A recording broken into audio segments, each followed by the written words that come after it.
أعوذ بالله من الشيطان الرجيم بسم الله الرحمن الرحيم ألم تر كيف فعل ربك بأصحاب الفيل رب اشرح لي صدري ويسر لي أمري واحلل عقدة من لساني يفقه قولي فالحمد لله والصلاة والسلام على رسول الله وعلى آله وصحبه أجمعين ثم ما بعد.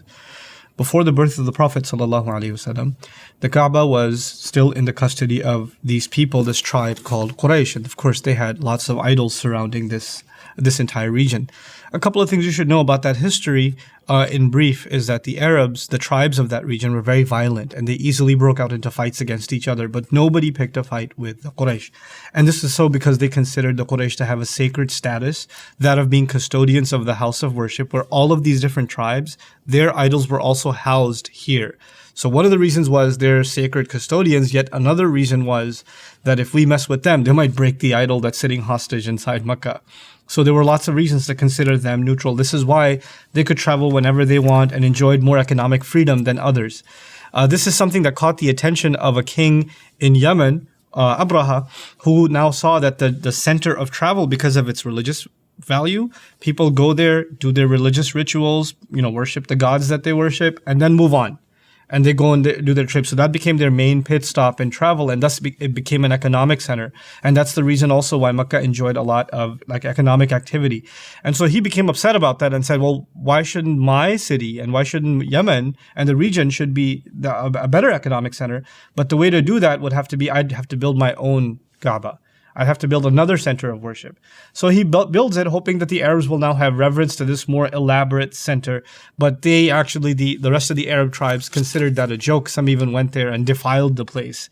And he got really, really upset. And he realized the only way that he's gonna be able to shift attention away from Mecca is to destroy the city altogether, or just particularly destroy the Kaaba.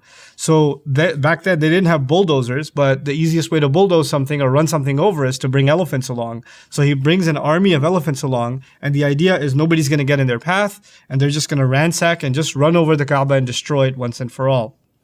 Of course, the Meccans, some say, according to historical accounts, that the Meccans fled the city. They literally went up into the valley because they couldn't handle, taking on this massive army of elephants that's coming. And yet Allah sent birds that would just throw pebbles like sniper fire and would, it just wiped out the entire army, and they went off running. فَجَعَلَهُمْ كَحَصْفٍ مَأْكُولٍ, like Surah Al-Fil says, he turned them into like eaten hay.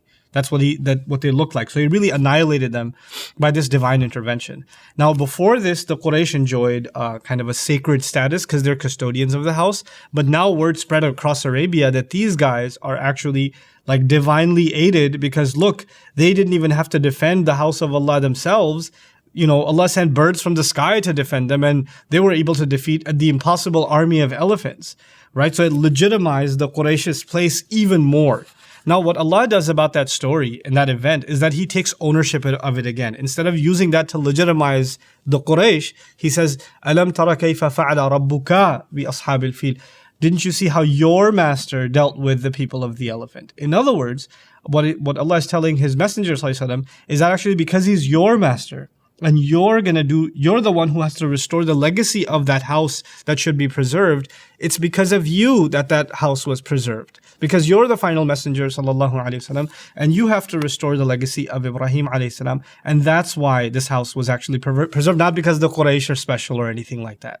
The final thing you should know about this surah, as you study it, just a little bit of historical background, is that this beautifully is actually the first part of the prayer of Ibrahim alayhi salam fulfilled. Many thousands of years ago, when he built the Kaaba, as he was building it, there was no city around, there was nothing around, and he looks around at this vast emptiness and says, "Rabbi ja'al hadha baladan aminan." Master, make this into a place that is safe, a city that is safe. Now, literally thousands of years later, the safety of the city is more in question than it's ever been. An army of elephants is coming to crush this city. And yet Allah preserved the safety of that place. And that's actually Allah fulfilling that first part of the prayer of Ibrahim alayhi salam. With that, alhamdulillah, you have a good introduction to Surah Al-Fil. Barakallahu li wa lakum. Assalamu alaikum wa rahmatullahi wa barakatuh.